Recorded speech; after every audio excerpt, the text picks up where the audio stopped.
Hi friends, ఈరోజు ఈ వీడియోలో బ్రహ్మ సరస్వతిల వివాహ కథ గురించి తెలుసుకుందాం. అయితే బ్రహ్మ తన కూతురు అయిన సరస్వతిని వివాహం చేసుకున్నాడని అంటూ ఉంటారు. ఇంతకీ ఇందులో ఎంతవరకు వాస్తవం ఉంది? నిజంగానే బ్రహ్మదేవుడు తన సొంత కూతురునే వివాహం చేసుకున్నాడనుకుంటే మరి ఆయన అలా ఎందుకు చేసుకున్నాడు? దీని వెనక కారణమేంటి? ఇందులో ఉన్న సృష్టి రహస్యమేమిటి? అసలు సరస్వతీదేవి బ్రహ్మకి కూతురేనా లేక భార్యనా? మానవులు బ్రహ్మదేవుడిని ఎందుకు పూజించరు? ఈ విషయాలన్నీ వివరంగా తెలియాలంటే ఈ వీడియోను ఎక్కడ స్కిప్ చేయకుండా చివరి వరకు పూర్తిగా చూడండి. ఇక మ్యాటర్లోకి వెళితే, ఈ విశ్వాన్ని సృష్టించాలనే చర్చ జరిగినప్పుడే బ్రహ్మ సరస్వతులు ఉన్నారు. వాస్తవానికి ఈ విశ్వాన్ని సృష్టించాలనే ఆలోచన బ్రహ్మది. ఈ విశ్వాన్ని పాలించేది విష్ణువు. ఇంకా శివుడిని సృష్టి వినాశనం చేసేవాడిగా కొలుస్తూ ఉంటారు మనుషులంతా. ఇంత గొప్ప త్రిమూర్తులలో ఒకరైన బ్రహ్మ ఎందుకు తన కూతురును వివాహం చేసుకున్నారు అనేది చాలా మందిలో ఉండే సందేహం. ఈ భూలోకంలో విష్ణువు మహేశ్వరుడికి అనేక ఆలయాలు ఉన్నాయి.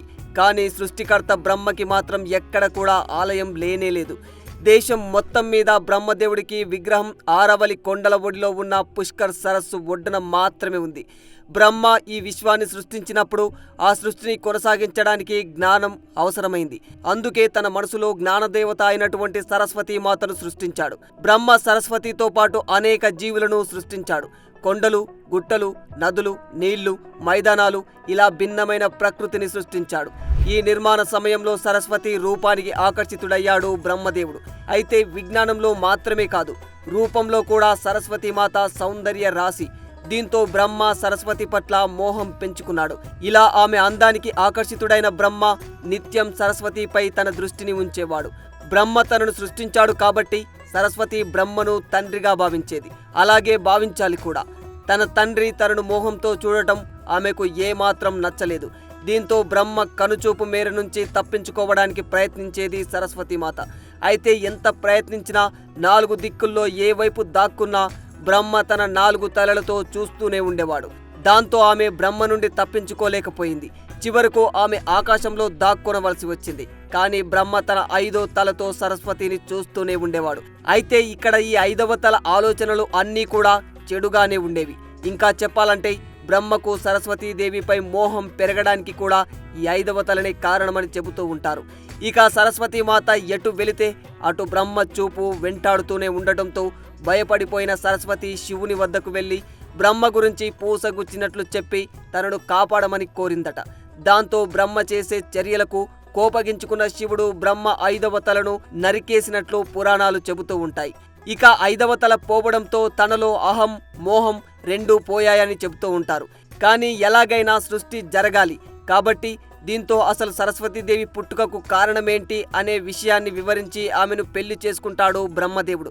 ఆ తర్వాత 100 సంవత్సరాల పాటు వారిద్దరూ ఏకాంతంగా గడిపి మను అనే బాలుడికి జన్మనిచ్చినట్లు పురాణాలు చెబుతూ ఉన్నాయి.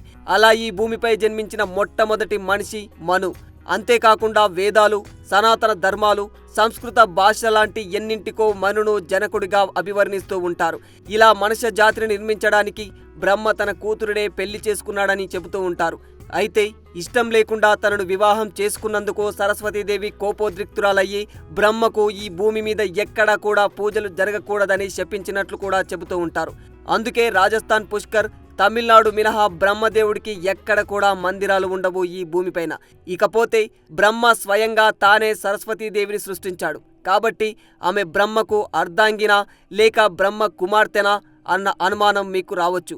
అయితే ఈ విశ్వంలో అన్నింటిని సృష్టించింది బ్రహ్మదేవుడు మాత్రమే. సరస్వతి కూతురైనా, అర్ధాంగి అయినా ఆమెను సృష్టించింది కూడా బ్రహ్మదేవుడే.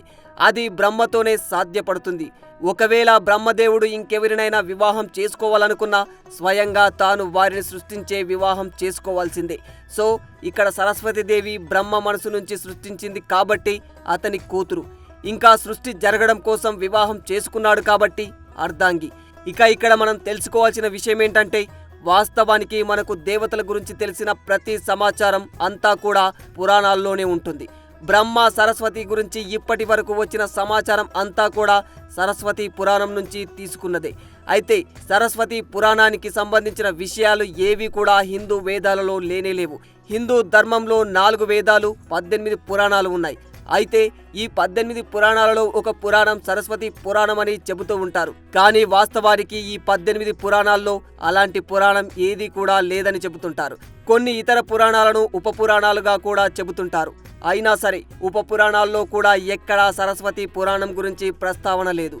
ఏది ఏమైనప్పటికీ హిందూ సాంప్రదాయానికి సంబంధించి ఏవైనా విషయాలను మీరు విని నమ్మే ముందు మీరు వేద పురాణాలు చదవాల్సిందే. అలా చదివి స్వయంగా మీరే తెలుసుకోవాల్సిందే. ఎందుకంటే హిందూ ధర్మం వేదాలతో ముడిపడి ఉంటుంది. అలాగే వేదాలు ఎంతసేపు జ్ఞానం గురించే మాట్లాడాయి తప్పిస్తే ఇలాంటి దేవతల గురించి ఈ వేదాలలో ఎలాంటి వర్ణన లేదు. అందుకే ఇందులో వాస్తవం ఏంటనేది మీకే వదిలేస్తున్నా. ఇక ఈ వీడియోపై మీ అభిప్రాయాన్ని కామెంట్ రూపంలో తెలియజేయండి. For more videos like this, subscribe Big TV channel.